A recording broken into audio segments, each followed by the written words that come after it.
ഞങ്ങൾ ഇവിടെ അവതരിപ്പിക്കുന്ന റീഡേഴ്സ് തിയേറ്ററിന്റെ പേരാണ് കുട്ടിപ്പുര. രചന സംവിധാനം 2Cയിലെ കുട്ടികൾ.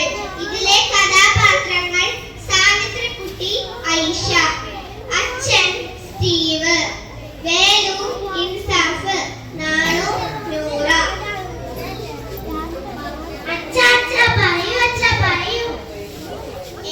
വേലു, ഈ കുട്ടിക്ക് ഒരു വാശി, ഒരു കുട്ടിപ്പുര പണിയണോ അത്രേ. അതിനെന്താ, പണിയാമല്ലോ. കുട്ടിപ്പുര മാത്രം പോരാ, അതിൽ ആളുകളും വേണം. ആണുങ്ങളോ പെണ്ണുങ്ങളോ? പെണ്ണുങ്ങൾ, ഒക്കെ പെണ്ണുങ്ങൾ. 3 പെൺകുട്ടികൾ, പിന്നെ അച്ഛനും അമ്മയും. ശരി ശരി, എന്നേക്ക് പണി തീരും. ഒരാഴ്ച ഏറിയാൽ 10 ദിവസം. പെരുമഴയാണ് വരുന്നത്.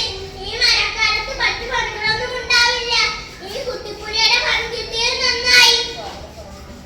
സാവിത്രിക്കുട്ടി കണ്ണ് പിടിച്ചു കിടന്നുകൊണ്ട് സ്വപ്നം കണ്ടു.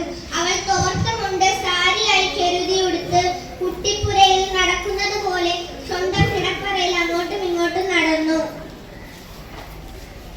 വരാന്തയിൽ 2 കിടപ്പുമുറിയും, ഊണുമുറിയും, അടുക്കളയും, കലവറയും, കുളിമുറിയുമുള്ള ഒരു സുന്ദരമായ കുട്ടിപ്പുര. എവിടെ